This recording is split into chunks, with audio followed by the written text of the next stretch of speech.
High frequency धमाके जो हुए बंद रूम के अंदर, उससे मेरे कानों से सुनना बंद हो गया। मैं आज भी मेरे सामने वही मंज़र ताज होटल का दिखाई दे रहा है, वही खून-खराबा, वही बॉडियाँ। अगर इस आतंकवादी को सरेआम अगर फांसी दी जाएगी, मेरी देश की सरकार से निवेदन है, तो आने वाले टाइम के अंदर जो है ना आतंकवाद के ऊपर जो है ना, जो रूह काँपेंगे हिंदुस्तान की धरती के ऊपर जो है ना इस तरह की घटना करने को। इतना बड़ा हमला दुनिया में कहीं नहीं हुआ, इतने हमारे देश के और विदेशों के भी निर्दोष लोगों को उस हमले के अंदर मारा, और जिस बर्बरता के साथ मारा उसकी मैं दास्तान इस चैनल पर नहीं कर सकता हूँ।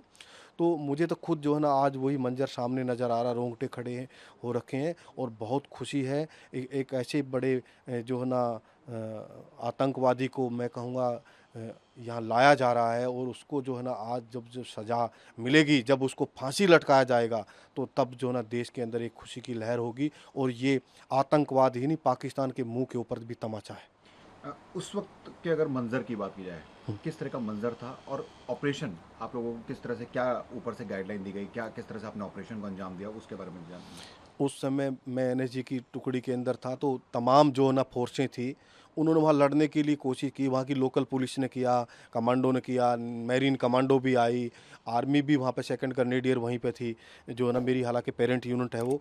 तो उनको वो इतने ट्रेंड आतंकवादी थे कि उनको मेरे ख़्याल में मैरीन कमांडो को तो ताज होटल के अंदर एंट्री भी नहीं लेने दी थी उनको, और बाकी को तो नज़दीक ही नहीं लगने दे रहे थे। और तो आर्मी ने कहा कि भई ये जो हमला वैसा नहीं है, लोगों की जान बचाना बहुत बड़ी चुनौती है, और ये काम सिर्फ एनएसजी कर सकती है, इसके अलावा कोई टुकड़ी नहीं कर सकती। तो हम लोगों को यहाँ से बुलाया, हम लोग बाई एयर यहाँ से वहाँ पहुँचे मुंबई। तो सुबेरे-सुबेरे मॉर्निंग में जो है ना हम लोगों को हेलीकॉप्टर से जो वहाँ ड्रॉप किया गया, उसमें नरीमन हाउस के ऊपर ड्रॉप किया गया, ओबराय होटल के लिए ड्रॉप किया गया, और जो है ना ताज होटल के लिए ड्रॉप किया गया। 15 से 20 मिनट के अंदर जो है ना नरीमन हाउस का ऑपरेशन जो है ना हमारे साथियों ने ख़त्म कर दिया। 2 आतंकवादियों को वहाँ मार दिया और लोगों को बचाया। ऐसे ही 2 आतंकवादियों को ओबराय होटल में मार गिराया, और सब लोगों को सुरक्षित बचा लिया गया। उसमें हमारे 2 साथियों को ओबराय होटल के अंदर चोट लगी, और 2 साथियों को नरीमन हाउस के अंदर चोट लगी, और जो है ना वहाँ लड़ते हुए हवलदार गजेंद्र जो है ना वीरगति को एनएसजी के कमांडो जो है ना प्राप्त हुए। और साथ जो ताज होटल का था वो लगातार चलता रहा। ताज होटल में हम लोगों ने 26-27 तारीख को दिन भर लड़ाई लड़ी, 27 तारीख की रात को लड़ी, 28 तारीख को दिन भर लड़ी, 28 तारीख की रात को लड़ी, तो 29 तारीख को सुबेरे वो ऑपरेशन ख़त्म हुआ था। उसी दौरान जो ना पहले हमने न्यू ट्रंट ताज को क्लियर किया। न्यू ट्रंट ताज के अंदर लगभग 22-23 मंजिल का है वो। उसके बाद जो है ना फिर हम वो ओल्ड ताज के अंदर भाग गए आतंकवादी। कभी वो एक जगह से दूसरी जगह भाग रहे थे, फायरिंग कर रहे थे, आग लगा रहे थे। तो पानी की कहीं ऐसे पाइपलाइन वगैरह और उनको तोड़ देते थे, क्योंकि कमांडो आएँगे तो आवाज़ आएगी अंधेरे में, पैरों की आवाज़, हम उससे पता चल जाएगा, फायरिंग करेंगे। तो हम जब लगातार लोगों को निकाल रहे थे, मैंने खुद ने 2 आतंकवादियों को मारा, 627 आदमी को ताज होटल से मैं ज़िंदा ऑन रिकॉर्ड जो है ना वहाँ से ज़िंदा निकाला। तो जब लगातार निकाल रहे थे तो हमारे पास में 27 तारीख को जो है ना दिन में एक कॉल आया कि भाई वैसे तो बाहर से हमारे को कॉल कर रहे थे हमारे अधिकारी कि इस रूम में से उस वीआईपी को निकाल लो, उसमें से उसको निकाल लो। तो हम ऐसे ढूंढ को जा रहे थे, तो बीच में हमारे को एक बार गाइड भी एक दिया, बोले जी ये होटल का गाइड है। जब वो अंदर गया साथी, तो उसने देखा खून खराबा, तो वो बोला जी मैं नहीं कर पाऊंगा, मैं इतना खून खराबा मैं नहीं देख सकता, मैं एक आम नागरिक हूँ, हार्ट पेशेंट हूँ। तो हमने कहा भाई आप फिर तो कैसे वापस जाओ? बोला वापस तो मैं चला जाऊंगा, और वापस मैं रास्ते में आतंकवादी मिल गए। तो बोला नहीं जी मैं ये देख नहीं सकता हूँ इतना, मतलब इतना ज़्यादा खून खराबा था, जैसे खेत में किसान गेहूं की पूली डाल देता है ना, ऐसे लाशें लाशें पड़ी हुई थी। तो उसके बाद हम लोगों ने निकालना शुरू किया, तो उसी बीच में वो हुआ, वो कॉल आया। तो कॉल आने के बाद में हमने वहाँ जाना शुरू किया। 200 कुछ नंबर रूम के लिए किसी महिला ने कॉल किया था।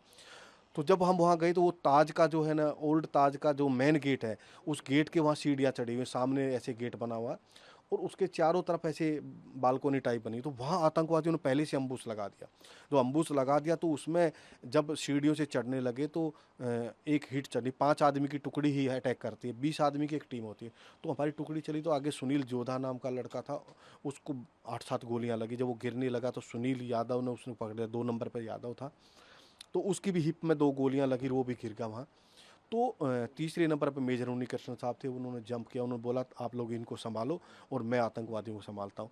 तो जब वो आतंकवादियों से वहाँ लड़ते हुए जो है ना वीर गति को प्राप्त हुए, और हम लोगों ने वो उनको अपने 5 साथियों को, लांबा था, राजवीर और फायरचंद साहब था, इनको जो है ना हमने हॉस्पिटल भेजा वहाँ से। तो फिर हमने उनके ऊपर आतंकवादियों के ऊपर अटैक किया। तो आतंकवादी वहाँ से मदा छोड़ के भाग रहे थे, वो तो एक जगह से दूसरी जगह। तो हम पीछा करते रहे। तो उसी बीच जो है ना हमारे पास जैसे-जैसे कॉल आ रहा था तो हम वहीं जाके बंदों को निकाल रहे थे और निकालने में पूरी प्रक्रिया निकालनी पड़ती, गेट कोई खोलने से भी नहीं खोल रहा था, ज़बरदस्ती हमने तोड़ना पड़ रहा था जब हम बंदे को बाहर तो जब निकाला तो उसी बीच में फिर बार-बार हमारे ऊपर एक तो मैं यहाँ पे टीवी चैनल के साथियों का भी धन्यवाद करता हूँ और उनकी बहादुरी को सैल्यूट करता हूँ। उन्होंने जो भी रिपोर्टर थे, पत्रकार थे, वो सब लोग अपनी जान पे खेल के जो है ना उसको लाइव कवर कर रहे थे। देखो हमारे पास तो हथियार था, वो फ़ोर्सों के पास हथियार था, तो पत्रकार जो जो बंधु जो टीवी के रिपोर्टर हैं उनके पास क्या हथियार था?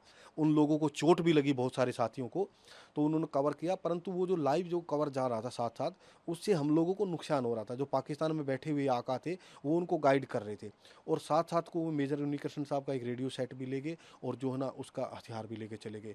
तो फिर बाद में इन जो हमारे अधिकारियों को और पत्रकार साथियों को समझ में आने के बाद उन्होंने सबने आधा घंटा 15 मिनट उसको डिले किया।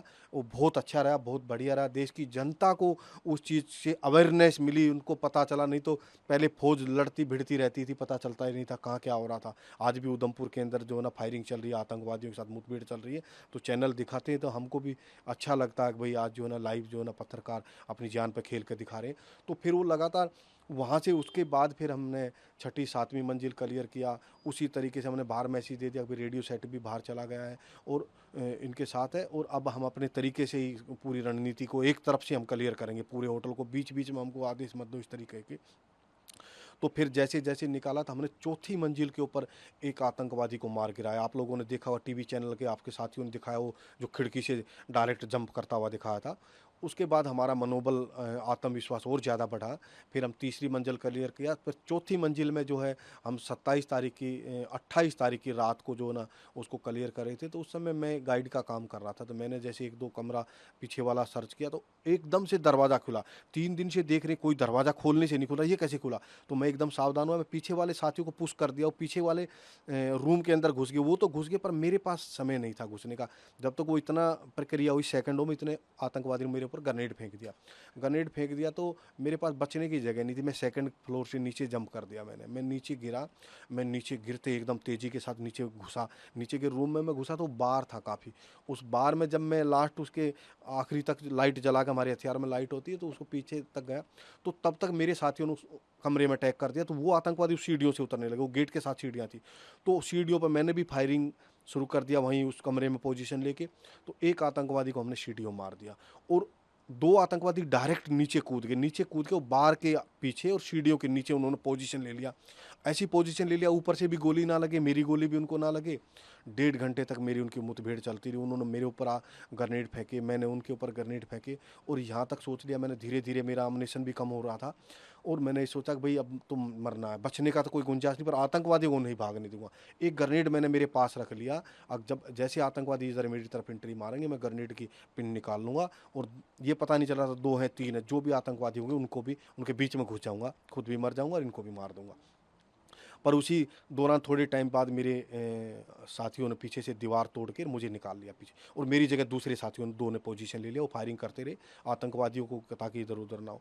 मुझे मोटिवेट किया गया, मुझे दर्द का इंजेक्शन लगा के और मुझे फिर कहा गया कि आपको एंट्री करनी। दूसरा अगर कोई साथी घुसेगा तो कैजुअल्टी हमारी ज़्यादा होएगी, तो आपको पता है कहाँ पोजीशन ले रखा है। तो मुझे ये बातें जो ना आईजी ऑपरेशन थे उस समय अभय गुप्ता करके हमारे उन्होंने मोटिवेट किया और कई चीज़ें बताया एनएसजी का।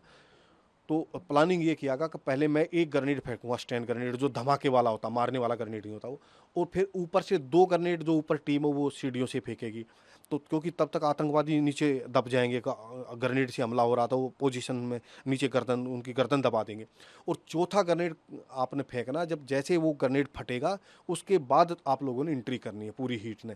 एक हीट में 5 आदमी होते, 4 मेरे पीछे, मेरे साथी वो साथ-साथ। मैंने जो चौथा ग्रेनेड फेंका, उस ग्रेनेड के साथ मुझे इतना जोश, इतना जज़्बे के साथ मुझे मुझे खुद आज भी पता नहीं है कि मैं किस तरीके से उस बार के ऊपर मैंने एकदम जंप लिया। मुझे पता नहीं, मैंने 1 कदम लिया, 2 कदम लिया और मेरी MP5 के अंदर 32 की 32 गोलियाँ थी। 32 की 32 गोली मैंने आतंकवादियों को मारी और 32 की 32 गोली मारने के बाद क्या है, वो आतंकवादी भी फायरिंग कर रहे थे तो मेरे पैरों में गोलियाँ लगी। और क्या होता है कि आतंकवादी मरता मरता भी ग्रेनेड की पिन निकाल लेता है या ऐसा कुछ हादसा कर देता है। तो मैंने, जैसे मेरी गोली ख़त्म हुई एकदम खटक तो बंद हो जाता, तो मैंने अगली मैगजीन चेंज नहीं किया, मैंने कट चाकू निकाला अपना कमांडो डैगर और पीछे जंप लिया, दोनों आतंकवादियों को मैंने ऐसे दबोच लिया। इस हाथ से मैंने इस आतंकवादी की गर्दन में इसकी मैं ऐसे करके उनको चाकू मारता रहा और मैं जो नारा लगाता रहा, सरदा शक्तिशाली साहस की विजय। तो जब हम ऐसा नारा लगाते हैं ना, तो हमारे साथियों को पता चल जाता कि अब जो बैनेट फाइटिंग हो रही है, मतलब गुत्था मुत्थी की लड़ाई शुरू होगी। और एनएसजी का तो हर कमांडो जो है ना ब्लैक कैट होता है, हर तरह के हम लोग मतलब सर्वगुण संपन्न होते हैं। तो मैंने उनको दोनों को वहीं ठंडा, इसी बीच में जब मैंने नारा लगाना शुरू किया, तेज तेज चिल्लाना शुरू किया, तो जो ना एकदम मेरे साथी भी वहाँ टूट पड़े, फिर उधर वहीं का वहीं उनको दबा लिया उनकी बॉडी को, और मुझे फिर बाहर लाया। तो मेरा फिर वहाँ वहाँ इलाज चला मुंबई में अश्वनी हॉस्पिटल में, फिर मुझे दिल्ली उसके बाद शिफ्ट हुआ, फिर दिल्ली में। तो उसमें हाई फ्रिक्वेंसी धमाके जो हुए बंद रूम के अंदर, उससे मेरे कानों से सुनना बंद हो गया, मेरे कानों में पी ऐसी आवाज़ें आज भी आती हैं। एक कान रिकवर हुआ मेरा, दूसरा कान अभी मेरा बिल्कुल रिकवर नहीं हुआ।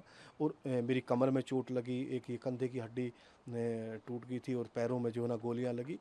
तो मतलब आज जो ये न्याय मिला है, मेरे जैसे अनेकों साथी जो ना जख्मी हुए, निर्दोष लोग जख्मी हुए। ठीक है, मैं एनएसजी का कमांडो था, मेरा तो कर्तव्य था मेरे देश के प्रति काम करना। जो लोग अपने घर की किसी पार्टी में किसी फंक्शन में गए थे, जो लोग किसी मीटिंग में गए थे, उन लोगों को इन्होंने मारा। जिस तरीके से माताओं बहनों की असमत आतंकवादियों के द्वारा लूटी गई, जिस तरह के छोटे छोटे बच्चों को जिस तरीके से मारा, उनकी उन बातों को, उस खून खराबे को आप हम बयां नहीं कर सकते। मैं आज भी मेरे सामने वही मंजर ताज होटल का दिखाई दे रहा है, वही खून खराबा, वही बॉडियाँ। कई तो ऐसा था, किसी का शादी का फंक्शन था वहाँ पे, जो ना उस शादी के फंक्शन में लाशें लाशें जो ना गिरी हुई थी।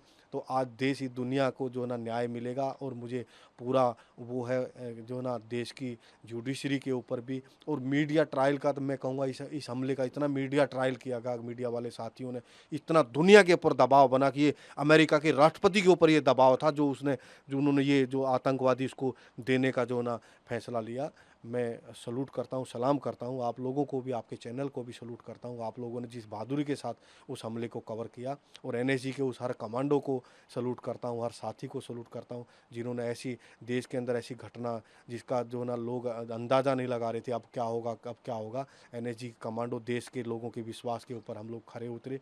मैं अपने आप को बहुत सौभाग्यशाली मानता हूँ, अब मेरी उसमें जान बची, और मुझे लोगों ने मान सम्मान भी दिया। और आज भी लोग जो ना, जब भी मैं कहीं जाता हूँ तो मुझे पूरे सम्मान के साथ, मुझे आदर भाव के साथ देखते हैं। अब ये वही एनएसजी का कमांडो सुरेंद्र सिंह है, जिसने अपनी जान पे खेल के अपना 3 दिन का बेटा घरवाली को हॉस्पिटल में छोड़ के देश के लिए लड़ा था। ऐसे जो ना कमांडो सुरेंद्र सिंह को हर लोग जो ना आज जो ना सम्मान देते हैं।